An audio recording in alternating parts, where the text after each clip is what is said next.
lot of people ask, part of my success is definitely my drive and my energy, which I try to help others try to find theirs. So many people, as you know, are just like, oh, I'm tired. And to me, I'm just like, you got to find it. We all got it. You got to find it. And once you do, it'll be uplifting. That's DB, and this is the Powerful Ladies Podcast.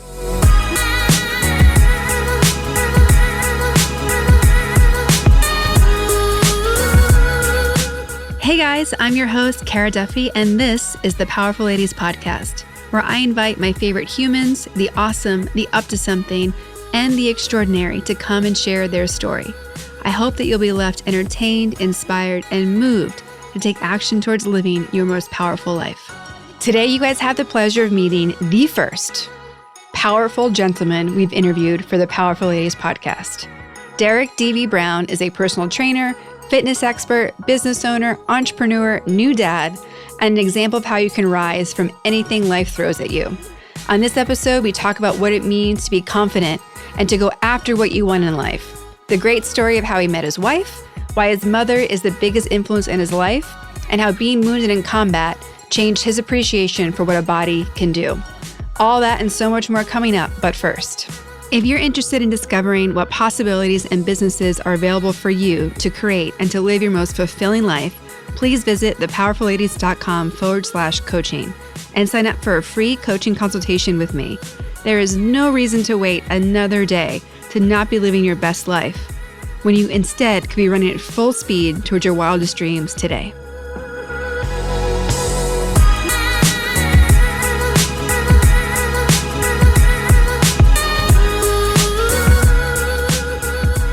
Well, I am very excited today to have DB on the podcast. You are our first solo male guest. Everyone else has been part of a power couple. And when Jordan was asking me, who are men that you would bring on the podcast, just them by themselves, when it's a Powerful Ladies podcast, I'm like, well, they're all going to be the same rules. They're awesome. They're up to something. They're creating their own life. They're paying it forward. They're inspiring and empowering other people. And they're all going to be, men that I know, value women and respect them and also want to make them great. So I met you as a personal trainer. You would come to DC and Quicksilver and you would kick our asses every Monday, Wednesday, Friday. Yes. Sometimes we would cry. Sometimes we would laugh with you. But what I really want to acknowledge you for are two things from that experience. One is I was in the best shape of my life since being a college athlete. So what your system works. And actually, I guess it's three things. So then going to your boot camp, it gave me a network of women at that office that I didn't know was there. Yeah. And coming from the sports world before, I went from Puma to working at DC, I miss that athletic, people who run every day environment. Because, Puma and Adi, they have huge gyms. And everyone works out, and sport is just part of your life. And then to go to a place of action sports where it's a little bit more limiting who can participate, right. I miss that group. So finding a bunch of women who wanted to work out and run and talk and were up to things, I was like, oh my gosh, thank you. And the third thing before I let you start talking is I remember so distinctly you sharing stories about some of the other companies you worked at and the transformations you had seen for people who never thought it was possible. And you were so touched and moved sharing that story with us that I stayed with me forever. How committed you are to not just giving people access to health and fitness, but changing their lives. And so I want to say thank you for that. So how about we begin if you introduce who you are. Yes. And what you're up to. Well, thank you for having me. I appreciate that. I didn't know I was the first male. That's exciting. That just took my exciting level up to 1,000. No pressure at all. Yes, to all the listeners, I am DB. That stands for, a lot of people like to know what that stands for, because if I introduce myself and say I'm DB, they're like, what does it stand for? It's Derek Brown. I go by DB. Picked it up back in high school. Let's see. I'm from Ohio. I've been here in California for 16 years. I now reside in Newport Beach. What else would you like to know? What else are we stepping into? Well, you have more than one company. You're not just a personal trainer. No. Yeah. So as far as my companies, DB Fitness, me being a personal trainer and coach, would be my first business that I have been involved with. but I also have a promo business as well. And the promo business is working with alcohol brands or water brands, non-alcoholic brands, and we hire out brand ambassadors. And then the third business is going to be like equipment financing. So busy guy, but I love what I do and I'm passionate. I love being an entrepreneur. That's my biggest drive. Is you get to gauge your success by how much effort you put into something. So, yeah, 3 businesses right now that are rocking and rolling, keep me busy every single day. But I love to stay busy. I don't like to stay still. So it's a little bit about me. We have that in common. Yeah. And you just became a brand new dad. Yeah, absolutely. I am brand new dad. My baby boy Dalton. His name is Dalton Scott Brown, so he could be a DB one day if he chooses to. Will he have a choice? I'm sorry? Will he have a choice? No, he'll be DB. No, he'll be DB too. I was trying to be nice about it, but no, I'll be calling him little baby DB as he's growing up, and then hopefully he'll transition to DB himself and carry on the tradition. But he's 36 days old. He's healthy. He's beautiful. Everything more than I could even imagine. And we were talking earlier about how he's already changed my life and my lady's life, and it's a joy even 36 days in. Yeah. It's awesome. Yeah. Well, and I think, following you on social media, and you are so good. Which platform? Well, usually Instagram. I think I'm different on each platform. I follow you on Instagram, and where you're great at doing videos and sharing like how hard you work yourself. Absolutely. Yeah. And also in that platform, you've been sharing about your relationship and this love you have now and this baby you have now. Yeah. And like, as being someone who cares about you, like seeing that happen, I was like, yes, like you are such a good human. And like, if you want to just give a little snapshot about like you and your wife and the baby, like how did all this happen, and has it caught you off guard, how fast it happened and like how it transpired? Well, to start off with my lady, I guess, I guess most the listeners or yourself, you can kind of contest to relationships are hard. Let's just step into it that way. And the dating world is hard and it's challenging / annoying and a lot of work. I think I was at that point in my life as well. I was trying to date and trying to find the one. When you get to a certain age, you're just kind of like, all right, let me find the one, and I want a family. You hit all these, these check boxes that you have in life. And that's where I was at. And it wasn't that I gave up on love, but it was, I try to stay optimistic on when I was looking for a partner in love and a family. But it's funny, I was actually, I go to sleep usually about 11 at night, and I wake up at 4:30. That's usually my routine. And so I typically don't go out during the week. And this particular day was a Tuesday. I had a couple of friends kind of persuade me to go out on a Taco Tuesday. Yeah. You know that. So I go out on this Tuesday. We go to a cantina, La Vida Cantina, Costa Mesa. Great place, by the way. If you haven't been, check it out. It's in Triangle Square. I just plugged you. You're welcome. So I go to this cantina, and I'm with friends. I think it was like 6:30, something like that, 6:30, 7 o'clock at night. And we're all at the bar. There's like 10 of us, and I see this beautiful essence of a woman in a red dress, and we all noticed her. And all my friends are tapping me, and we're like, "Hey, do you see her?" And I'm like, "Yeah, you can't miss her." And it's funny how the story kind of goes together. She was actually sitting with a guy. And so what I did is I just kept looking at the body language between them both, because they were sitting next to each other, almost like they were together on a date. But I was like, you know what? The body language isn't, hey, we're here to together. It wasn't romantic. Yeah. So in my mind, I was like, they could just be friends, or it's a really awkward first date. Either way, I'm going in. So my friends were all like talking about her, like, man, she was so beautiful. It's like sometimes when a woman's so beautiful, you're intimidated as a man. You're like, if I go up to her, I'm going to fumble my words. I don't know what to say to her. She's going to say, hey, no, fuck off, get out of my face. She's been hit on so many times. What are you going to say different? So the guy was sitting there, and then I remember he got up to go to the bathroom. You're like, I'm in. I'm going. I'm going. And my friends were like, what if he comes back? I said, then he comes back. And then I'll talk to him, and I didn't care. At that point, he got up, so I went in. I remember I had a drink in my hand. And guys, this is my move. So I don't have game, but I did try this move. I had a glass in my hand. I walked up to our table. I put my glass on the table, and I look over and I say, hey, how you doing? That's my game. I don't really have game, right? I just talk to somebody introduced. So I say, hey, how you doing? She goes, I'm doing good. I said, awesome. I go, how's your night been? I just did small talk, right?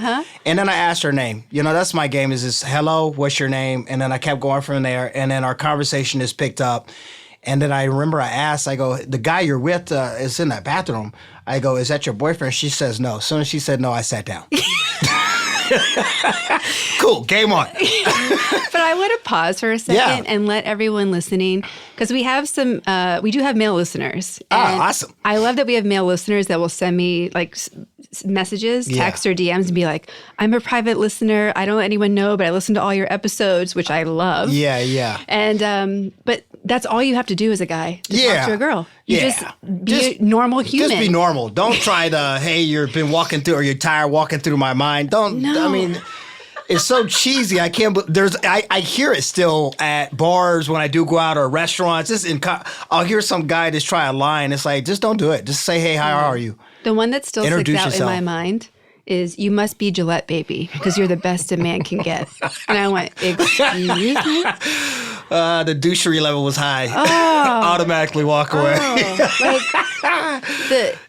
Put yourself in the friend zone. Just quickly. Maybe the no zone. The hell no zone. No zone. Don't do it, guys. No, just introduce yourself. Be yourself, even if that's awkward. Let her see who you are. If you're awkward, be awkward. If you're cool, be cool. But just introduce yourself, who you are. She's gonna see it eventually anyway. So yes, she is. Yeah. So I sat down.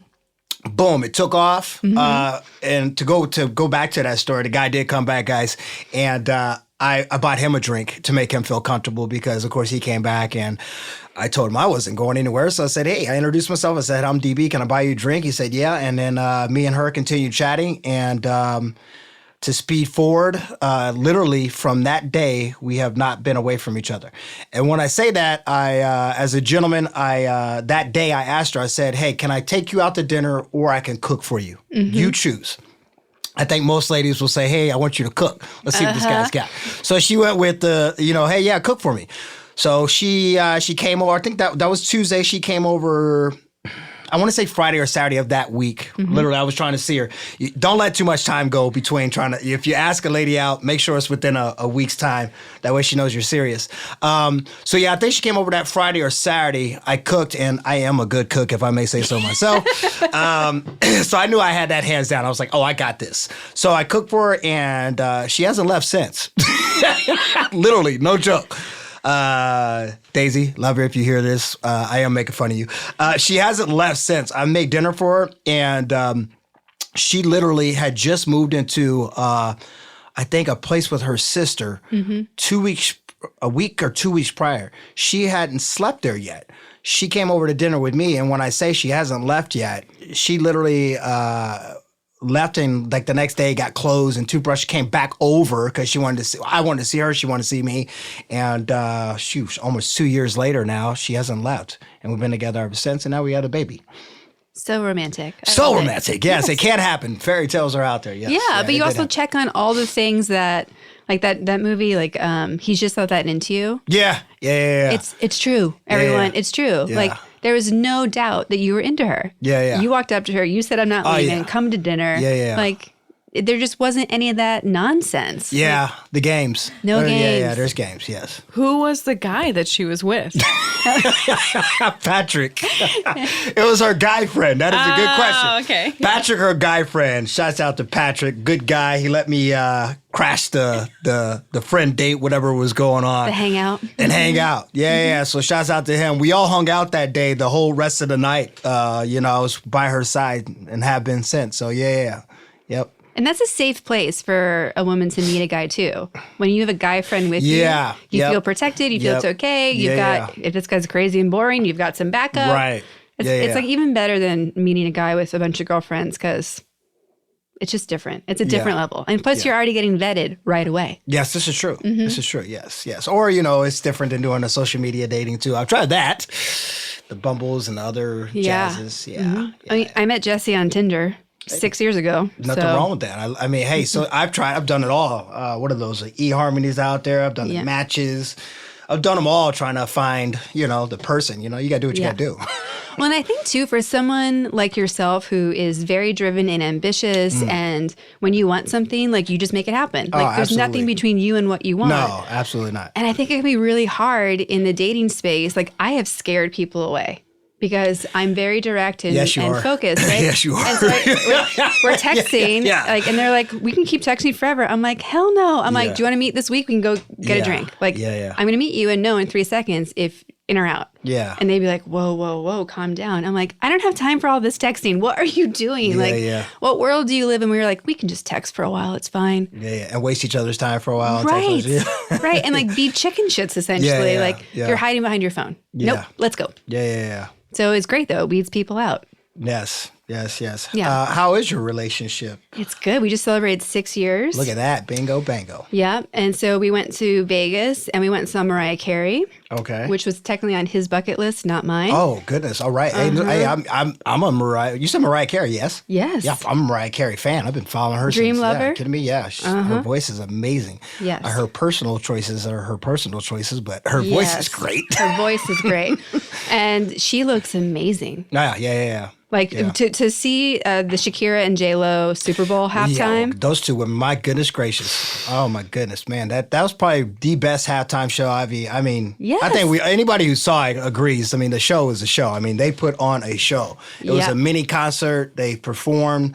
Two powerful Latin women, or just women in general, which I love seeing, and supporting each other. That was big because they don't have to support each other. They could easily be like, I don't want to share the stage with her, but they shared the stage with each other, and it had a very loud, strong message for everyone, especially probably the female followers that they have or now have that are acquired after seeing that. Even like everybody, like what I got out of that halftime show was, holy shit, whatever they're doing right. I need some of that in my life. Yeah. Like, I honestly, huge marketing opportunity for you right now.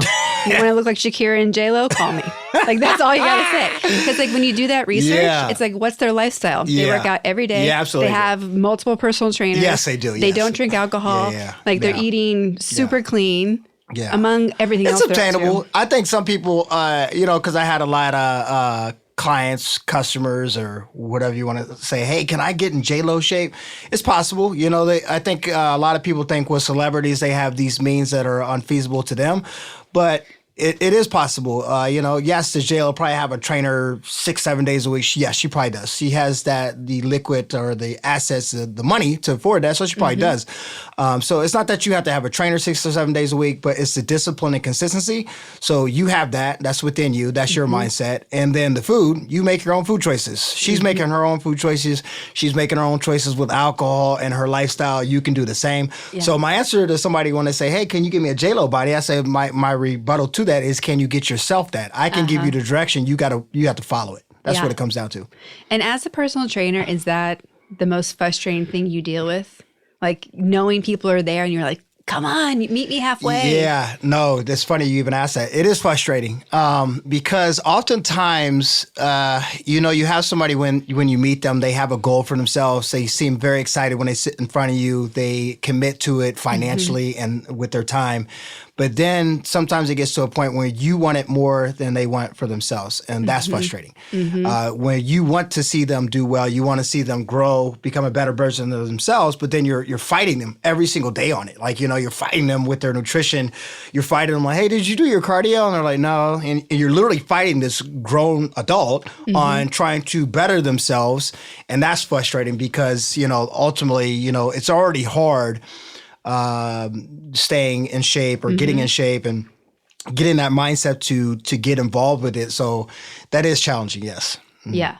I mean, it's challenging for myself and the clients that I work with, and we're not trying to change them physically or like from a confidence perspective, maybe a little bit on the confidence part, but I mean, I want to give myself credit right now because... Okay, go ahead. Well, this is what I'm going to do. So... I want to pat myself on the back real quick. Yeah. All right, go. I'm proud of myself for being in the worst shape I've ever been in and still being like, I'm going to invite my ex-personal trainer on this show. You know, I was going to ask. I was going to ask, hey, how are we doing on our fitness? Are you consistent? You knew that was coming up. I knew it was. Yes, I knew. Yes. I know. And you are sitting in front of your ex-trainer. Yes, you are. Like when we bumped into each other at the car wash, I was like, Yeah. Deep breath. He's going to ask you a lot of questions you're not going to want to answer right now. Oh, no. I try not to do that to people, especially when somebody finds out one of my professions, right? They go, hey, what do you do? I go, I own gyms and I'm a coach and a trainer. You're like, most people's faces, it's like one of those things like, when you meet somebody and they tell you what you do and they're like, oh, they're either going to light up and all of a sudden they're going to kill you with 30 questions. Just trust me, I get a lot where I'm like out somewhere socially just trying to enjoy myself. And then somebody all of a sudden is like, they feel like they're at a fitness consultation. And they're like, hey, can I ask you this? You're like, I'm just here socially. But I try not to judge somebody or even do that. Even though I've been doing it 16 years. So it's second nature when I do meet somebody that my brain is it kind of goes there, if that makes sense. I'm like, okay, is this person working out? Are they healthy? What are they doing? Yeah. Like if I see a smoker. Oh. If I see a smoker, and if you're still smoking, you shouldn't be. But there are still smokers out there. I think the first thing when I see a smoker, whether I interact with them or not, I want them to stop. Like, because I'm so into health.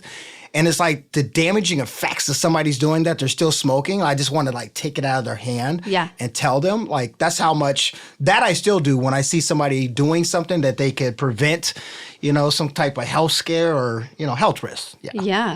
No, and I totally understand because whenever somebody tells me they have a business, I can't help it. In my head, I'm like, ooh, are you doing this? Are you doing that? Are you not doing that? Like, it's the way that we help people, but it's also the way that we have to remember, like, okay, I can't coach everyone all the time. I'm going to sit on this.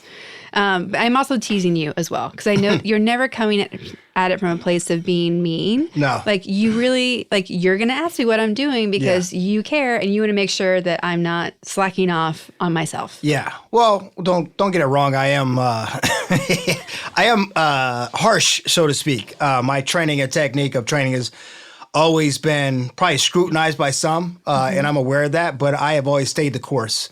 As you know, I'm ex-military. So yes, there is certain parts of my quality of coaching and training that is, some people will consider militant. Yes, there you go. That's what I'm looking for. Yes, militant.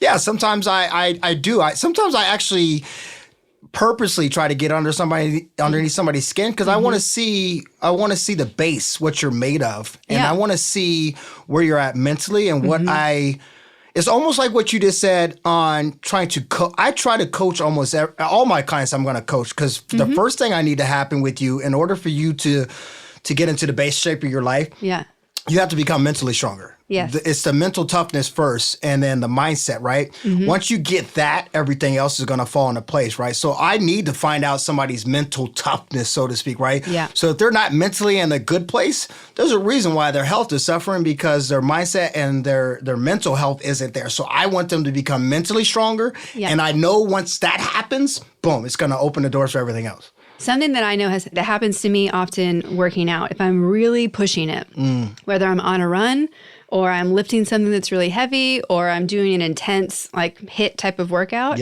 or even getting deep tissue massage, there are moments based on where I'm at in that moment in my life where I'm almost nervous to do the workout or do the thing because I know it's going to cause a breakdown for a breakthrough.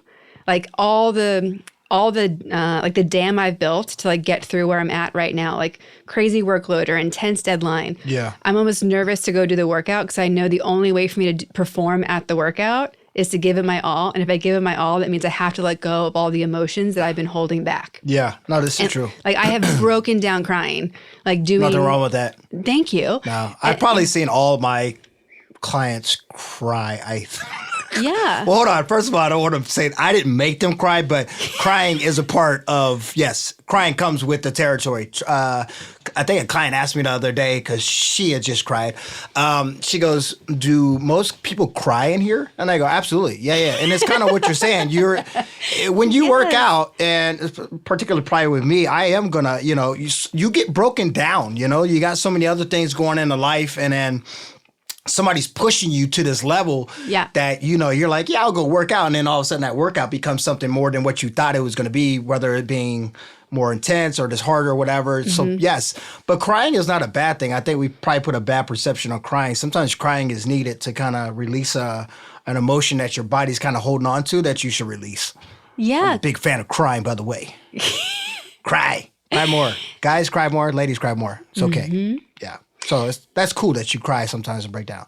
Yeah, I don't like it. I think we do. Do you guys cry when you're driving? I think is that a thing, right? They say people while you cry more in the car driving.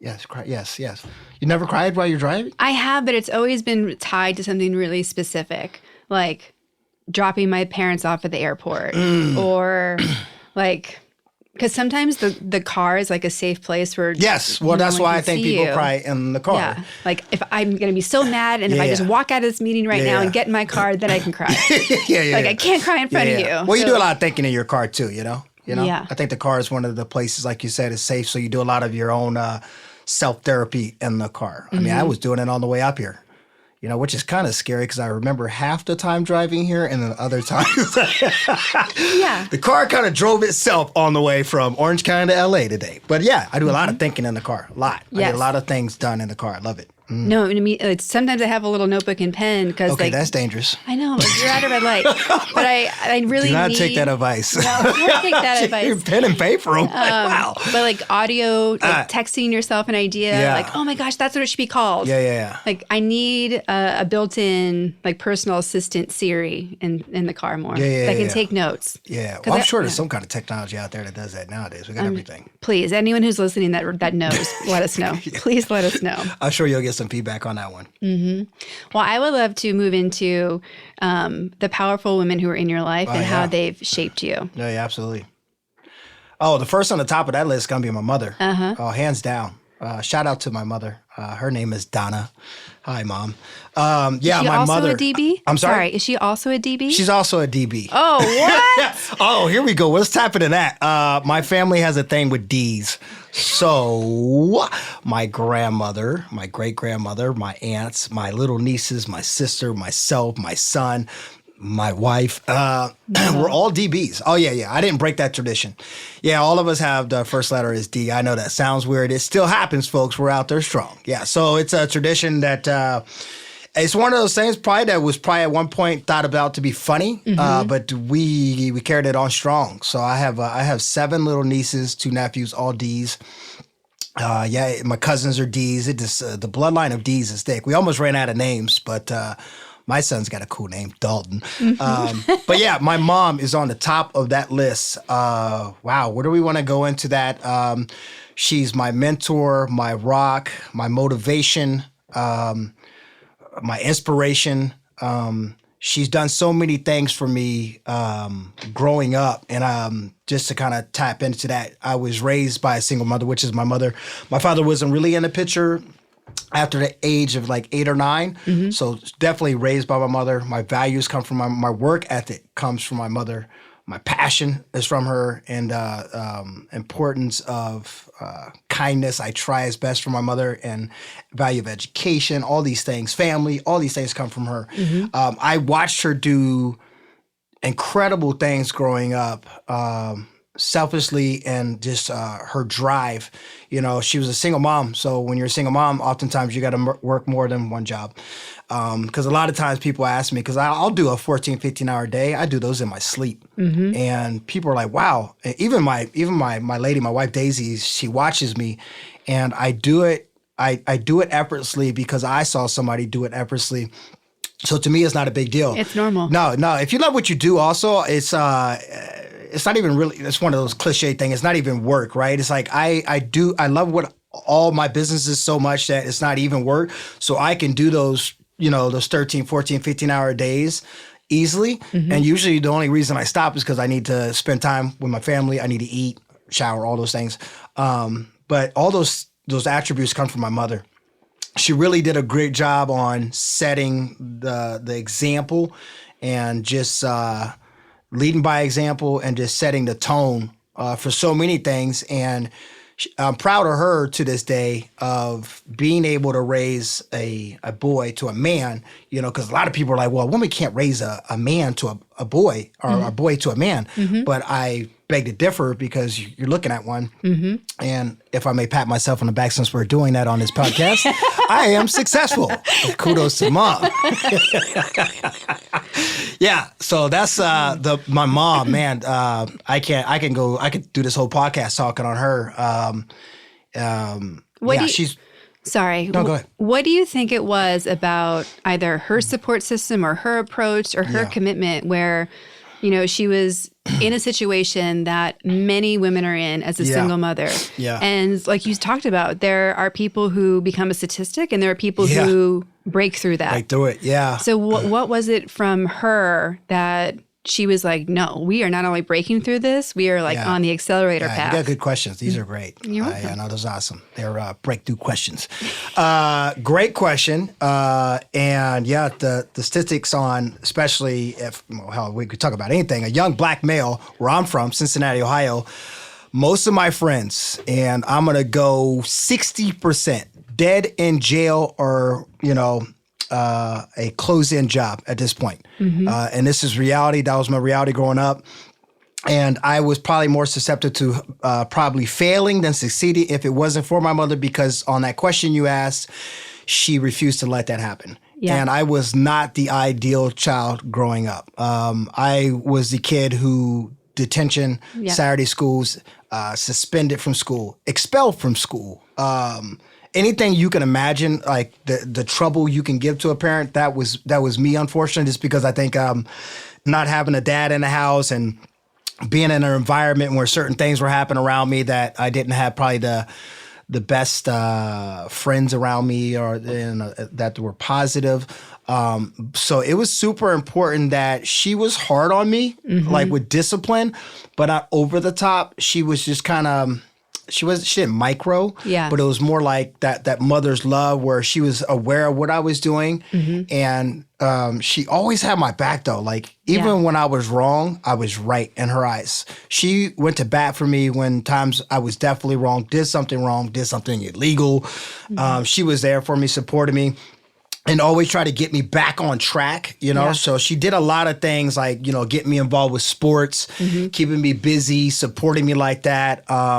So did I veer out the question, by the way? I just rambled. I feel no, like you did great. Right, but cool. I think also to give yourself some credit, right? Because I think that when we look at what causes even just kids to go into a space where they're causing trouble versus causing good, for people who are born with the energy that you have and the curiosity that you have and like who you occur to me as, I imagine you were kind of like this when you were younger. Yeah. So to have someone who has all this energy and this momentum and it needs to be put someplace. So what I hear is she was like, he's not a bad kid. He's maybe bored. He's maybe getting distracted. He's maybe not being like entertained where he's at. Like he needs to be busy all the time. Yeah. For my sanity, for his sanity. No, yeah. You nailed it on the head. I just talked to my mother. What's today? Today's Sunday or Saturday? Sunday. Thank you very much. Friday. I talked to her on Friday, and when I called her, I was actually running. And she goes, "What are you doing?" Now, when you're running, breathing hard. Yeah. And I go, "I'm running." She goes, "Man, oh man." She goes, my mom calls me Scott. My middle name is Scott. She goes, "Scott, you never stop." And I go, "I don't know what that's like. I don't like to stop. I am always on what you just said. My energy is, and I take advantage of it. And it's a huge part of my success. I don't stop." So I remember she goes, you've always been like that. She was like, "You were like that as a little boy. You were like that growing up."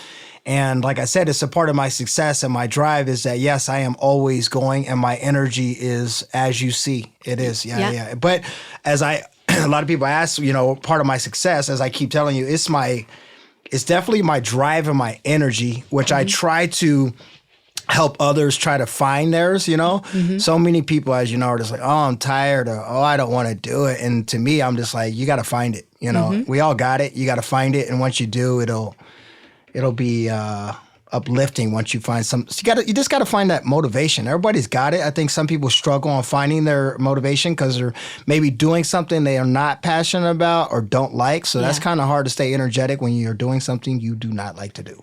100%. And I think that there's the distinction of interested versus committed. And that's where the change happens. And I'm sure you see this with your clients that are success stories all the time. Like, yeah, you're interested in being healthy or losing weight or this new job, but are you really committed to it? Yeah. And then something I work with so many people on is finding what that thing is that you want, like from a business perspective or a career perspective, because so many people are settling for all sorts of other things that isn't off the charts awesome. Yeah. And I don't get it. Yeah.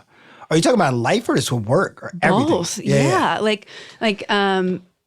Someone was asking me like, where do I rank myself? And I'm like, I'd say like an 8 right now because I'm not operating. You're calling yourself an 8. Yeah. I'm not working. When I look at all the areas of life, there are some that I have abandoned, like working out this past month, for something else. I know. Tomorrow starts like a whole new revolution. How many times have you said that? Tomorrow starts? Oh. I'll start tomorrow. No. I actually yell at people about that usually. So 100% you are right. Yeah. But I know that I'm not operating at my best in all the pockets. And so to me, that just means there's a missing structure in place to get them all aligned. And it's gonna ebb and flow at some capacity. Yeah. But it's like, what are my priorities? Like it's how I'm living my life, the game I'm playing, and the results I'm getting they're aligned. There's no way for them to not be aligned. So if people who are playing the game of this is good enough, you're going to have this is good enough. Good enough life, yeah. Yeah. Well, first, what you said, you called yourself an 8. I'm going to say call yourself a 10. Anybody Thank listening? you. Because if you call yourself a 10, you'll start believing you're a 10. You'll perform like a 10. You will be a 10. So let's say that you're a 10 that's looking for a better version of yourself as a 10. Yes. Yeah. I'm a 10. Because me, if you ask me, I'm a 10 plus or 10.5, 10.9, you know? Yeah, I think with mindset, and I always fall back on that. I like that you said where you kind of scale yourself on an 8 to 10. Always think of yourself as the highest because that'll go a long way. You know, I think a lot of people play a lot of mind games with themselves and kind of break themselves down. Yeah. Instead of building it up. You know, I get it. You know, they're doubtful of themselves. They think they didn't do a good job, or, you know, whatever it is, you know, they're like, oh, I'm not doing this enough.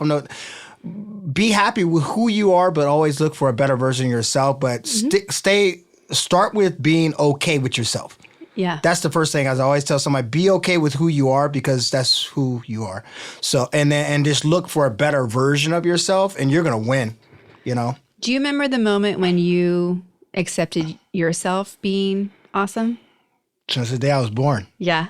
Yeah, I did. And I hope that doesn't sound whatever that sounds. I don't remember a point in time where I didn't believe in myself and know that I was awesome. Yeah. No, I truly believe in that. And yeah, that is my answer to that. Since beginning of even remembering, I just remember my self-confidence. And it's funny you asked that.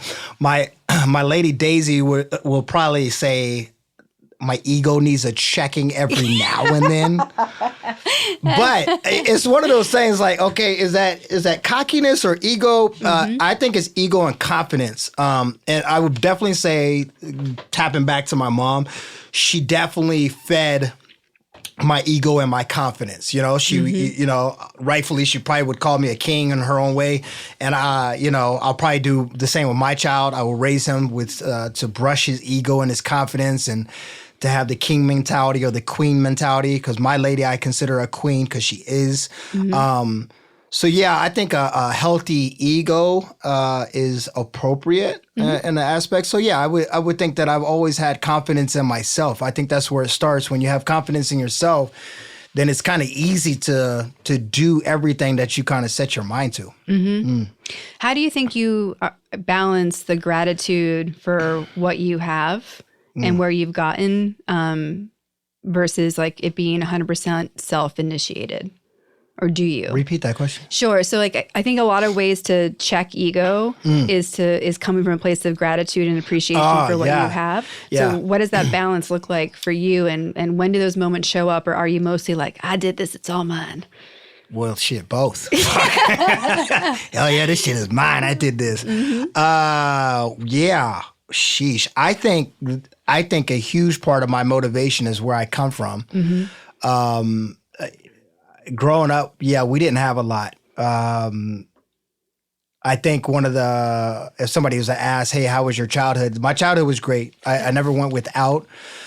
I think in my childhood, we saw hard times. You know, I remember there was a point in time that me and my sister, my siblings and my mom were in a 1-bedroom apartment. And I remember we were in a 1-bedroom apartment in the living room.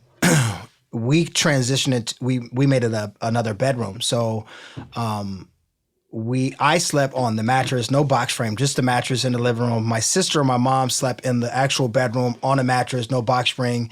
And I remember, so my bed was, like I said, in the living room, and right next to my bed was a TV.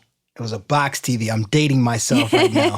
A box TV. I don't even know if some of you listeners even know what a box TV is, but it's an old school TV. The space was so tight and so limited. We put a microwave on top of that TV. We had boxes in there.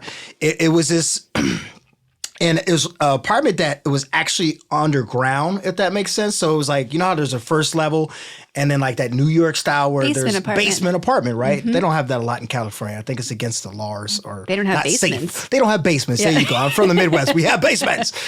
So it was it was hard. Mm-hmm. We didn't have a lot. And that drives me to this day. And it's funny on that note, the box TV we did have, it didn't work. We used it almost as a table. I'm sorry? A table? A table, yes, thank you. We used it as a table. It actually didn't work. So then eventually when my mom got enough money, we put that TV on top of the other one because we were does that make sense? Yes. We kept that one and used it as a table for another TV. Yeah. And I remember that TV, even though it wasn't brand new, it had the rotary knob. You remember the one you had to click, click, click? Yeah. Well, the knob was broken, so we had to use pliers to turn the volume in the channel, right? Mm-hmm. And it's funny, leading to the story of success, I now have 20 TVs in my house. 20 flat screen TVs. And I tell somebody that, and they go, why do you have so many TVs in your house? Mm-hmm. I tie it back into that story because I remember growing up, I was like, one day I'm going to have as many TVs in my house as I want. To this day, I have 20 TVs in my house. And a lot of people think it's ridiculous, but to me, it was something you have a goal that you strive for in your head. And I told myself one day, I'm going to have as many TVs as I want. So I put them everywhere now. Mm-hmm. Bathroom, walk-in closet, outside, in my gym in my house. I have them everywhere, right? Just because at one point in time in my life, we had one TV that barely worked. It was black and white, and it just sucked because my friends had color TV, they had nice ones. I'd go over to their house, and it was like they got video games playing on this big TV. I'm just like, wow, this is crazy. So it's like my upbringing is motivation for me, and I try to stay humble from where I come from. Yeah. It's my driving catalyst to make sure I never get back there and that I stay focused and I do whatever I have to do to make sure I never get back to that place. Even though, like I said, my mom did a great job. She worked 2 jobs. We never went without. We had, toys, bikes, all that good stuff. And eventually we did get out of that 1-bedroom apartment. I don't want you guys thinking we stayed there forever. It was just a point in time where we had to because that's where her income level was at. But eventually she got us out of that. But yeah, my past is definitely a big motivator for me and pushes and drives me to make sure that I continue to strive for greatness and be a better version of myself. Mm-hmm. Mm. Well, you mentioned that you got into sports. Oh, yeah. What sports were you playing growing up? T-ball. I started off in T-ball. Me too. Yeah, I started off in T-ball. My mom kept me involved with sports. And I pat myself on the back again. I am super athletic. There's probably not any. I don't think there's a sport that I've tried that I'm typically not good at, which is a gift, I know. But I started off at T-ball and I excelled in it, and I went all the way collegiate with baseball. But I played other sports: basketball, baseball, football, track, karate, mixed martial arts, tennis. Everything that anything that was active, I was about it. I just excelled at other sports more than others. But sports and being active is something I've been doing since a very young age. It's kind of all I know, and I'll do that for my child as well. I think that's important to get your children involved early for that's their mindset and that's all they know. Yeah. You're kind of promoting health and activity in the beginning. That way, when they become a young adult, second nature. Yeah. I remember one of the biggest changes for me to handle was going from playing sports like 4 hours a day to not. I was like, one, what do I do? Like suddenly I had no homework and no guaranteed sports commitments. Yeah. Like when I started working as a professional, I'm like, wait a second, I have all these hours I've never had before. Yeah. And I was so thankful that I was in Boston where they do such a great job of adult activities. Like people are running all the time. Yeah. I played softball, ultimate frisbee, soccer. Like there's field hockey. I kept playing. There was we'd meet up every Sunday and play super competitively. And 'Cause that's what I played in college. And then Nice. I'm so thankful that was there. Yeah. And then I miss that. Like I don't think my body knows what to do for not, like if I even work out for an hour, my body's like, that's cute. Yeah. And I'm like, I don't have more time. Like, Right. what? Yeah. I don't want to be up until like 1 a.m. because that's the only time I can find my 3 hours. But it was a shock of, oh my gosh, like, what do you mean I don't get to play for 3 hours? Because back then it was always fun. Like, that's what I miss about it. Well, adulting sucks sometimes, right? It does. Well, that's like when I had a corporate job. I was like, this job gets in the way of my life. Oh, it's corporate. Yeah. No squabbles or bad things to say about corporate America, but it is corporate America, and I don't know. I'm not a fan of corporate America, but I do support corporate America because a lot of my friends, clients, customers are in corporate America, but it's the hamster wheel effect, and sometimes it's not the healthiest of things, corporate America. So I don't know. You just got to kind of find your balance with corporate America. It's true, but there's a lot of things that corporate America could be doing better for its people. Oh, absolutely. Yeah. From sitting down all day to are you offering services? I mean, the thing that's awesome is that, as you know, I've been the corporate trainer for a lot of big corporations, you know, all the way from Quicksilver DC, Oakley, what other ones? A lot of them. You're forgetting them. Volcom, all types of Speedo. Most of those organizations are promoting health and fitness, or I wouldn't have been there or be there. So I think some of them are trying, which is good. But I think there's certain things that probably need to be worked on in corporate America, like you said, sitting and just promoting more health. I think once they realize that, which I think some have, the healthier somebody is physically, the more productive they can be doing their job. You know? Yeah. It's just true. You know, if you got somebody who's not active, not working out, and they're sitting at a desk all day, they're going to get lethargic. Their brain is not at the top capacity. You know, they're not performing as well. I think there's studies that prove that, you know, if somebody's healthier, they're performing more at work and they could probably do more hours of actual productive work as well. 100%. Yeah. If your food and your movement is in place, your emotional health, your mental health, your energy levels are all different. Yeah, absolutely. Yeah. And you're also not trying to, I don't know, when you're committed, like when I think about how efficient I've been at places where fitness was part of your day. Yeah. You're probably doing only 6 hours of work. Yeah, I think I talked to a friend. I think people actually in corporate America probably only do like 4 or 5 hours of work out of an 8-hour day. I think when you've been in that, so I think people they do an hour lunch. They probably scramble around social media and other bullshit throughout the day. So I think an actual work day for most people in corporate America, I always say 5 or 6, like you were saying. It's not a lot. So I think if you're working 70 hours, you're wasting a lot of time. Unless you're your own, like you are an entrepreneur. Yeah. Well, yeah. If you're an entrepreneur, work more. But yeah. I don't know. What's your aspect on, like, I think with corporate America, I think those who are successful perform like an entrepreneur who are in a corporate setting.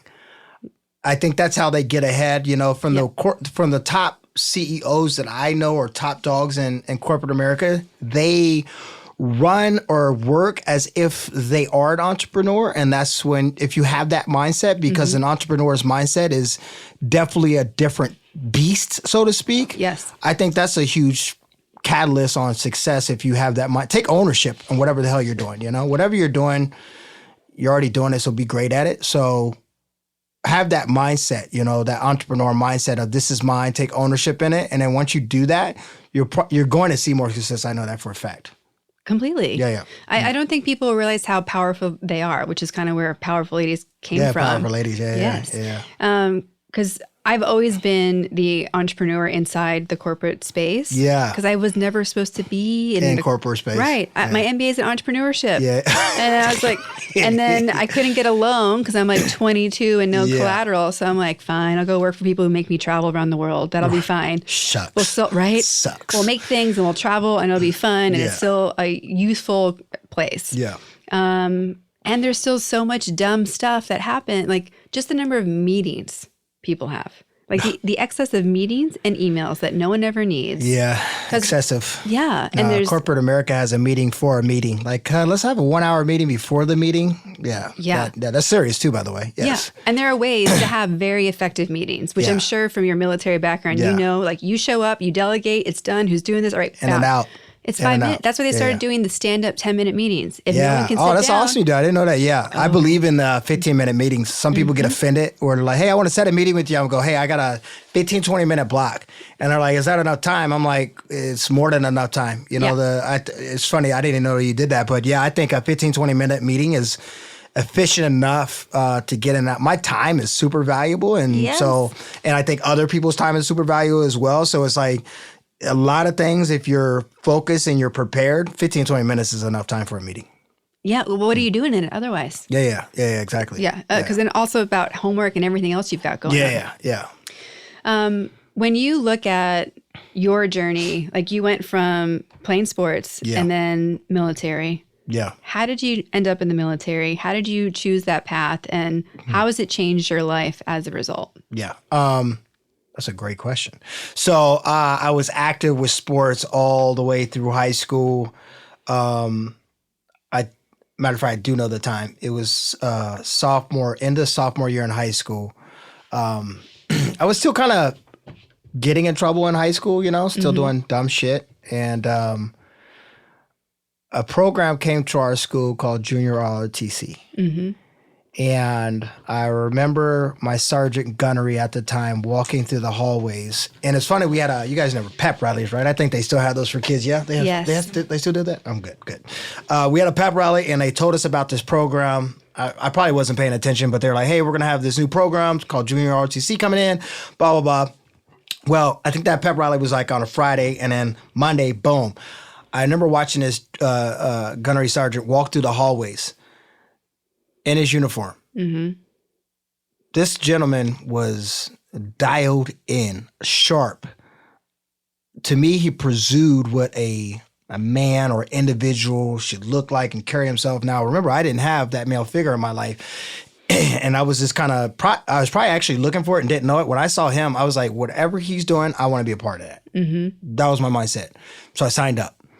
And I excelled through that program just because it was so much structure and discipline. Mm-hmm. And I needed more of it, even though I was in sports. Sports is a different type of discipline than military kind of structure. Yep. And so I just fell in love with the whole process.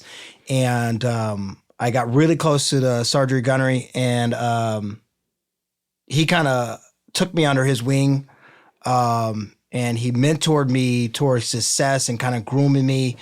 And I think the end of my junior year, going into senior year, I had already made the choice that, I think I want to do this. Mm-hmm. It was definitely against my mother's wishes. I am her youngest. And at that time, enlisting would be considered dangerous because we're at war. I mean, this is the thing about the United States of America, the U.S. We're always at war. It's just whether or not it's being publicized or shouted out on, the news. Mm-hmm. We're always at war. It just matters the scale, right? It's the scaling process. Like, oh, this is a big war. Mm-hmm. I was thinking about enlisting during the Iraq kind of building of Iraq. But that's been going on for decades. Mm-hmm. And so it was a no-go for my mom, but there's ways around that, Shocking that you were looking for ways to do it anyway. Yeah, shocking. He's still going to do something that's mischievous. But I did wind up signing up. Mm-hmm. I think it was the best decision of my life. It's a huge part of who I am now, my character, my drive, my discipline, my focus, my mindset. Mm-hmm. Doing that was definitely something that helped form and shape who I am now. And it's helped me just kind of, my path to success and everything I do. Mm-hmm. Yeah. And then while I was in there, I did get hurt, which wasn't ideal. It was scary. I was probably 20. I wasn't 21. I know that because I was stateside when I was 21. I got hurt. And it was to my left arm, and I'm left-handed. And I think when it happened, it it was scary and almost just like one of those things. I got hurt to the point where I'm left-handed, so I wasn't sure if I was going to be able to use my arm again, right? Because are we allowed getting graphic on here? Yeah.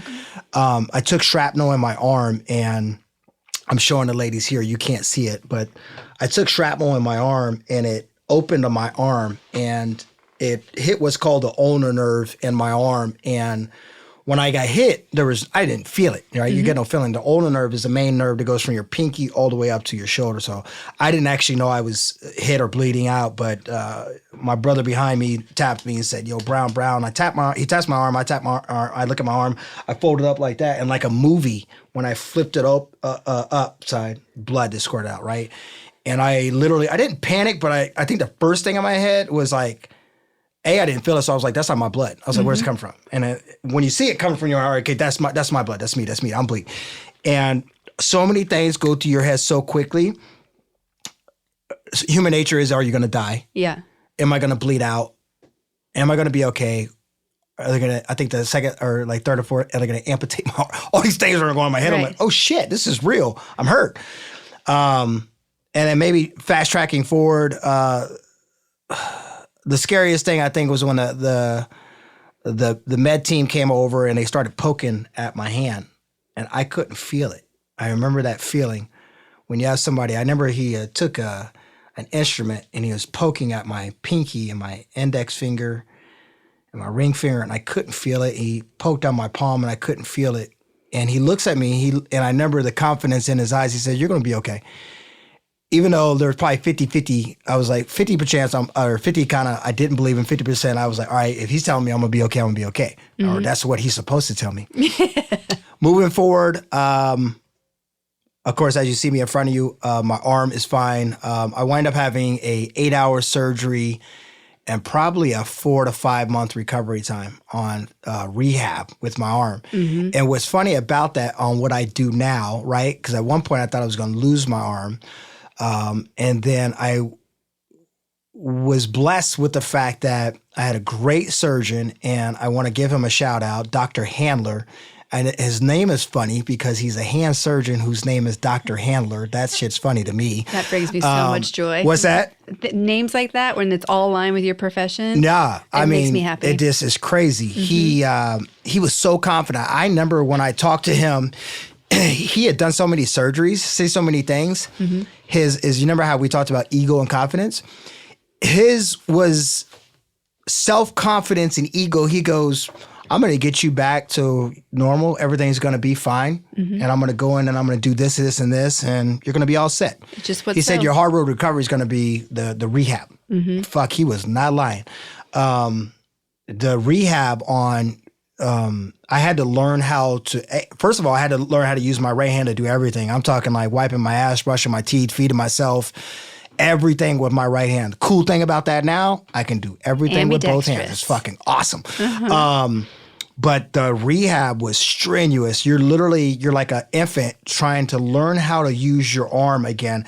And I'm talking all the way from like picking up a piece of paper, and this in my hand right now. I had to learn how to pick up a piece of paper from the table with my fingers. It's like mind-boggling. Like, holy shit, I can't pick up a piece of paper from the table with it. So that was scary. It was trying. I remember so many times getting frustrated, right? Just being angry, like pissed off, like that I couldn't use my arm.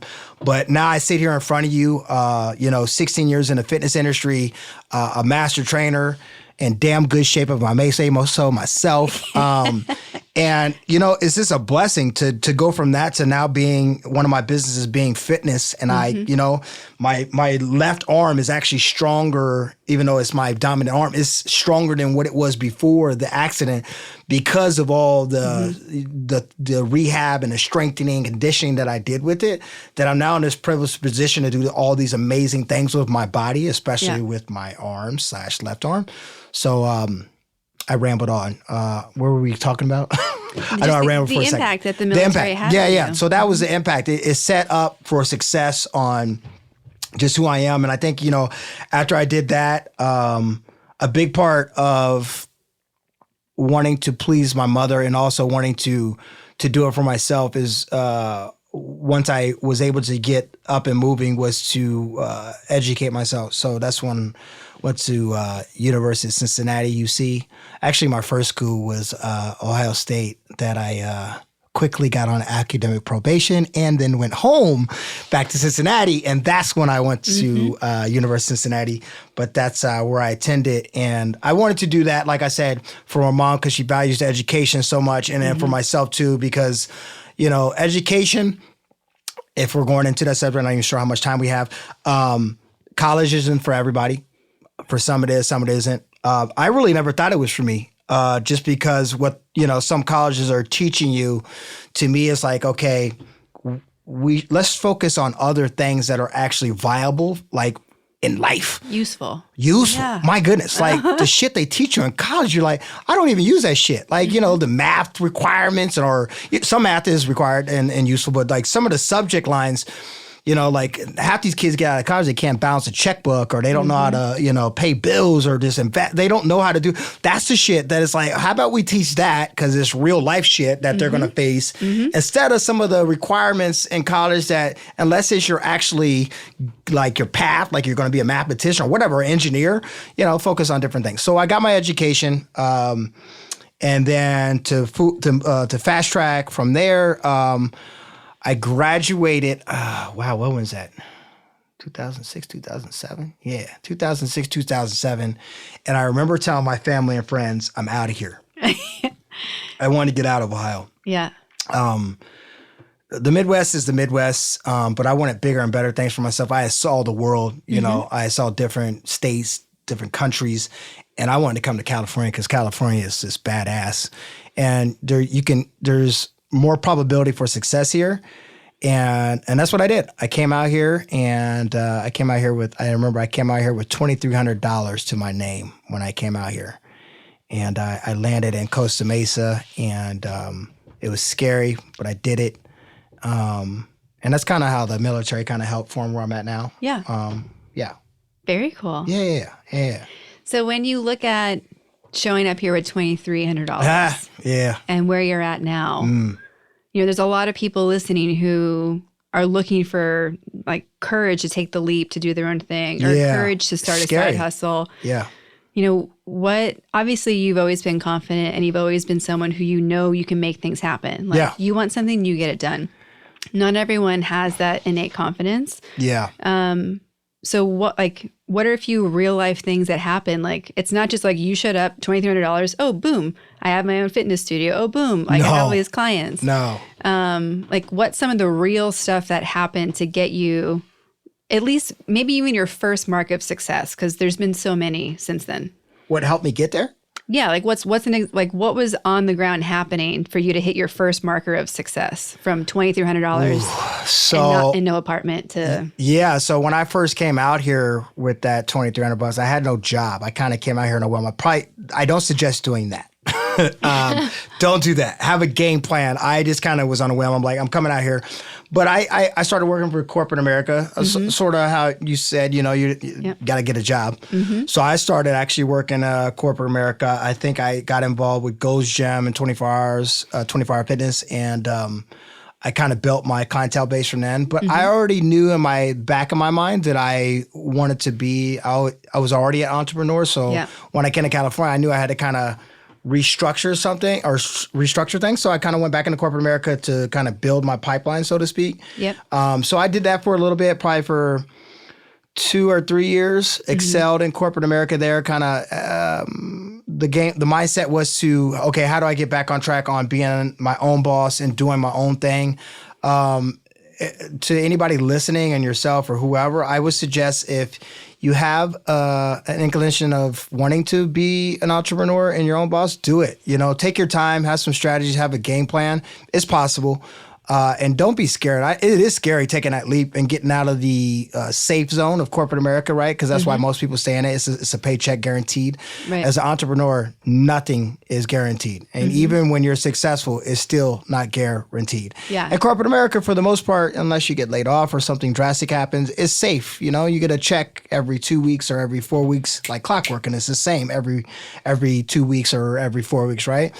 But, you know, any risk worth having is going to be a little scary, right? But it'll always have reward. Any reward always has a risk, so to speak. So I tell people, you know, if you're thinking about it, do it. If it's scary, that means it's probably worth it for the most part. Just be tactical, be smart, be patient. That's one thing most people, none of us, you know, patience is something that all adults need to work on. So be patient and just believe in yourself and take that leap. If that's what you're really, if your mindset is like you've been thinking about, hey, I want to do this, go for it. Yeah, go for it. Absolutely.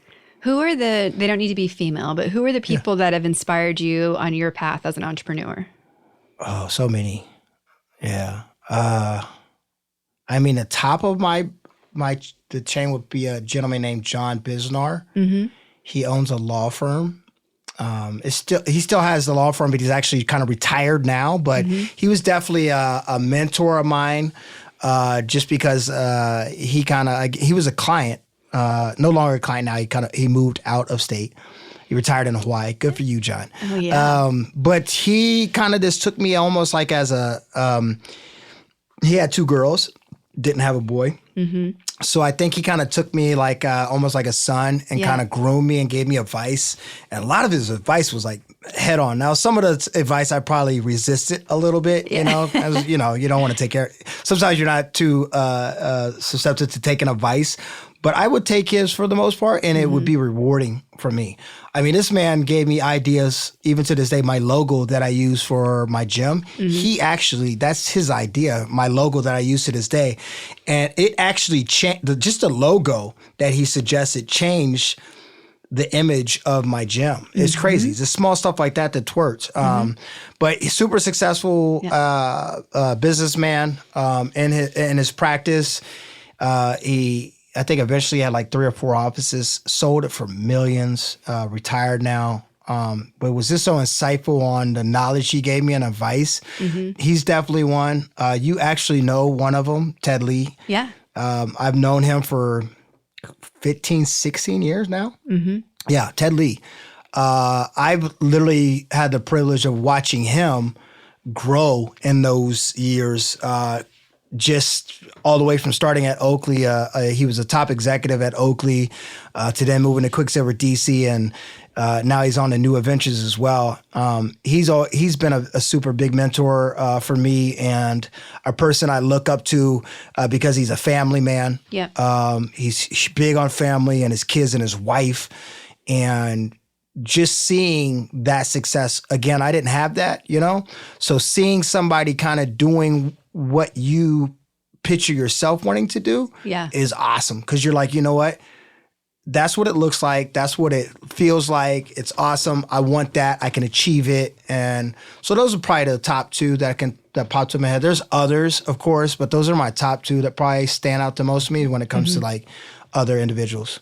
So, of course, maintaining your own health and fitness is kind of required for what you're doing. Yeah, walking billboard. Right? Yeah. So, and then you have 3 businesses right now. Yeah. What do you do to make sure that you're at the top of your game as a businessman and entrepreneur? That's, you know, beyond making sure that you are in the best shape possible. Like, where does it fit into your world of like learning and mentorship? And I know that you're competitive in all those areas. So what are you putting in place to make sure that you are more than fitness? Because it takes more to be an entrepreneur than that. Yeah. I would think that I always try to work on my self-development is the biggest thing.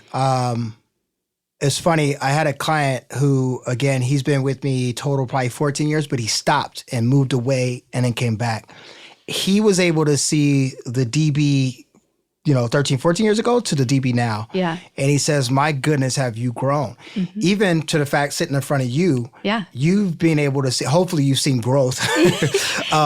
Yes. Is inner growth, self-growth is what I'm working on. I think it's funny as you get older, I think you're supposed to become a better version of yourself, and you're supposed to want to grow and be and just better yourself as a individual. And that's what I try to work on, because I believe once you do that, everything else will become easier and kind of fall into place. So every day I'm trying to make sure I treat others better than maybe I did a week ago. Yeah.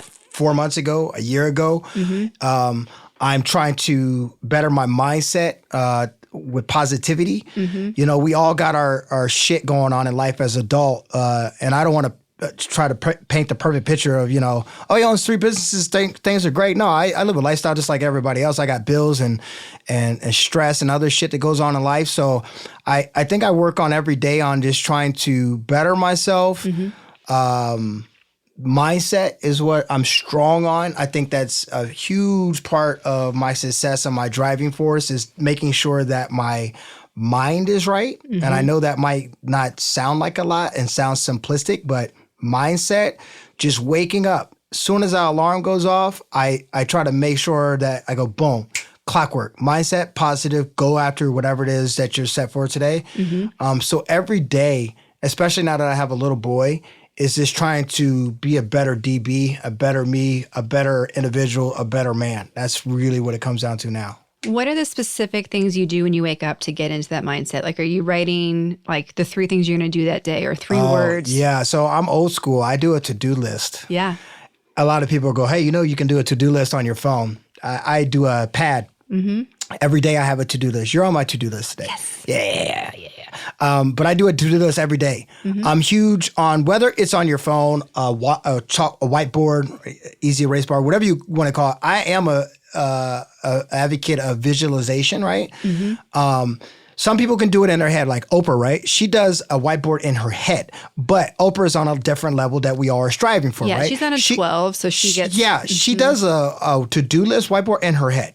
Kudos to her. Tony Robbins does the same thing. I strive to get there, but I do a traditional on paper, writing it down, my to-do list on what I'm doing every day. So when I wake up, the alarm goes off, I do have I'm huge on structure and routine. I think once you have routine and structure in place, it just makes everything else easier and everything else falls into place. Some people don't. Some people rush when they wake up. They're just like scrambling in the mornings or getting their day going. I think that's the worst way to start your day because you're setting the precedent for your day. Yes. If you wake up in a rush with chaos, you're shaping the structure of your day. The rest of your day is going to look like that. You're going to feel like that. So when I wake up, I typically wake up about an hour and 15 minutes before I even have to be somewhere. Just to I wake up, alarm goes off. I have a routine. Alarm goes off, start to shower. I either shave for that day or I don't. I get out of the shower. I eat oatmeal every single day for the last 20 years. I have oatmeal every morning. That's my routine. I'm not saying you have to do it, but it will help. And then from there, I watch news, whether it's on my phone or TV. I let the dogs. I'm just very routine and structured, right? Yeah. It's my comfy spot. It allows me to get set for my day. I'm an advocate and believer in getting prepared for your day, for you can have a productive day and a good day, because you deserve to have a good day every day. So I think planning for your day, like I said, in a to-do list and knowing what you're doing for the day. Yeah. You know, even if it's I know I'm doing the same corporate 9 to 5 I'm doing, still plan for it, you know, still plan for what you're doing different than what you did yesterday because every day is different. Well, I hear 3 important things in that. I hear that you take time to set yourself up or you're in charge of your day. Yeah. Before you let your space and your world be in charge of your day. I hear, Jocko and discipline equals freedom. Yeah. And like what that puts into place for people. Yeah. You think that discipline, I like that. I think a lot of people put a negative image on discipline, but I love that you tied it in with discipline equals freedom because it really does. With discipline, it'll take sacrifice with discipline, but eventually what you just said, it will give you freedom in the long run. Yeah. Have you read that book yet? Yes. Okay, good. I was like, it's so good. And I anyone that hasn't read it, I recommend listening to the audio because you get to hear Jocko's voice, which is like, if you think of a Navy SEAL, like he's the prototypical Navy SEAL from start to finish. Yeah. The other thing I hear is, ties back to one of my other like favorite books is The One Thing. And how they say like your brain is at its best at the beginning of the day. And the first thing that, before 10 o'clock, you should do the things that matter to you to make your future better. And what I hear is you get up, you take your time, you have a healthy breakfast, you're working out. Like before 10 o'clock, you've done everything that you need to take care of to make sure that your tomorrow is set up to be great. Yeah. And then after that, you can take care of everyone else's stuff. Yeah. But I really agree with you about how we feel so often that we're like waiting for something to happen to have our life be great. Like if I had this, if I did that, like, you know, people think if we have something, then we get to do something, then we get to be something. And the true power is in flipping that.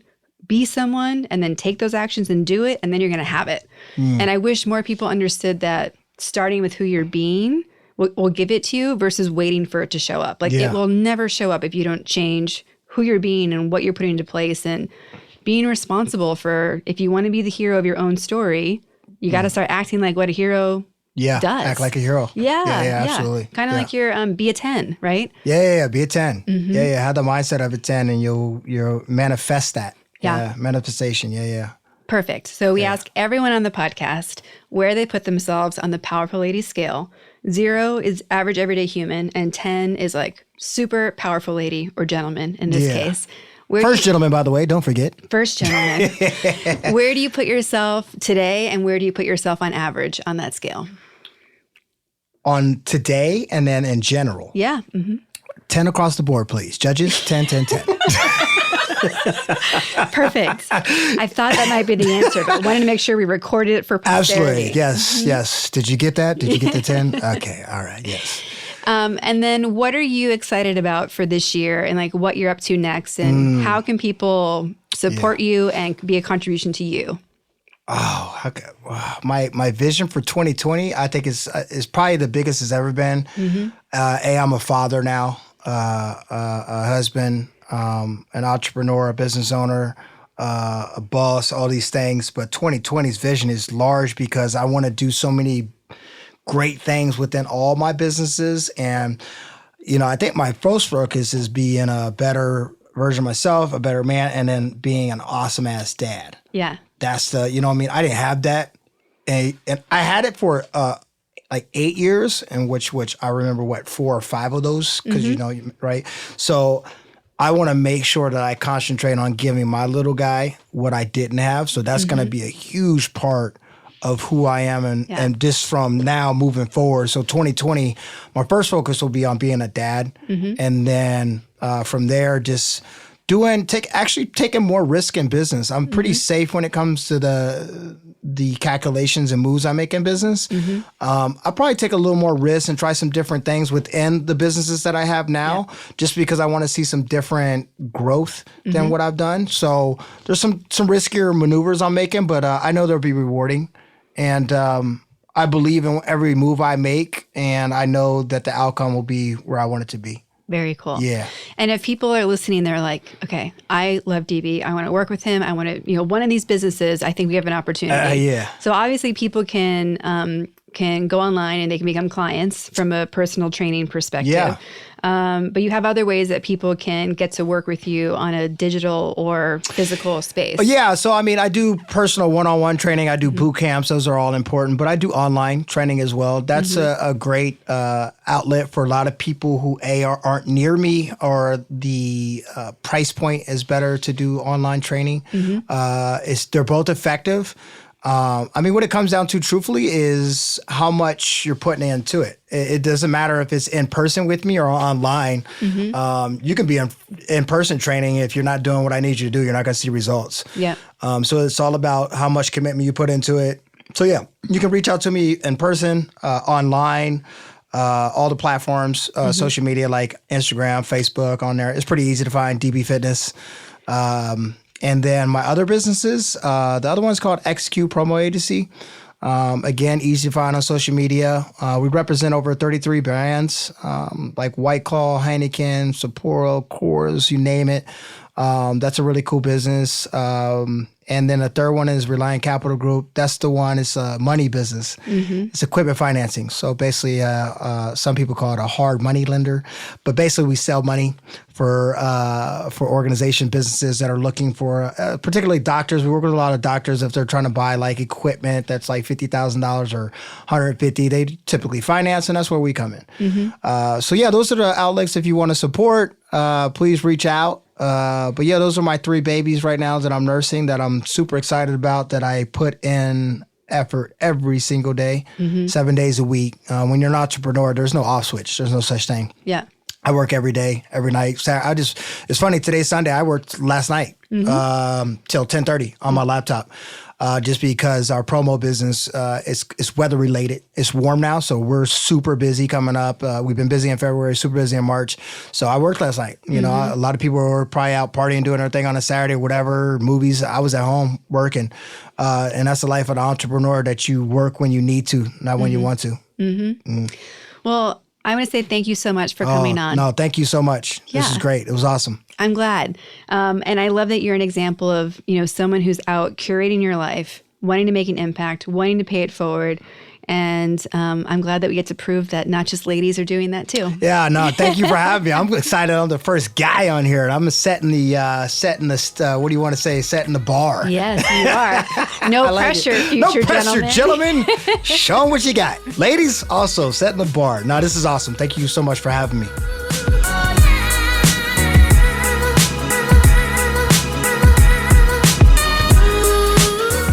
How great is DB? His energy, his perseverance, his commitment to making his life happen his way, as much as he can control, and getting better every day are all examples that I've encouraged all of us, I'm including myself in this, to follow. Be up to something you love. Design your life for your way. Have the confidence that you can do it, and keep moving forward. And I'm pretty sure, since all of you guys just met him on this podcast, you can foresee what a personality he is in real life. And if you agree, you can also encourage him to make his own show like we did.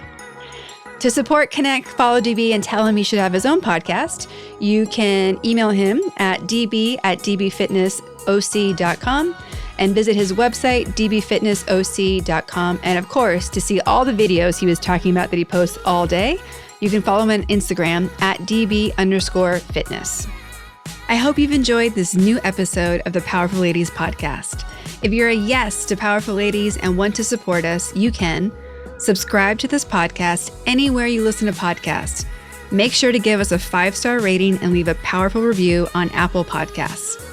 You can also be one of our Patreons for as little as $1 a month at patreon.com/powerful ladies. where you can get access to exclusive content that we're making just for you. Follow us on Instagram at Powerful Ladies and be sure to subscribe to our YouTube page.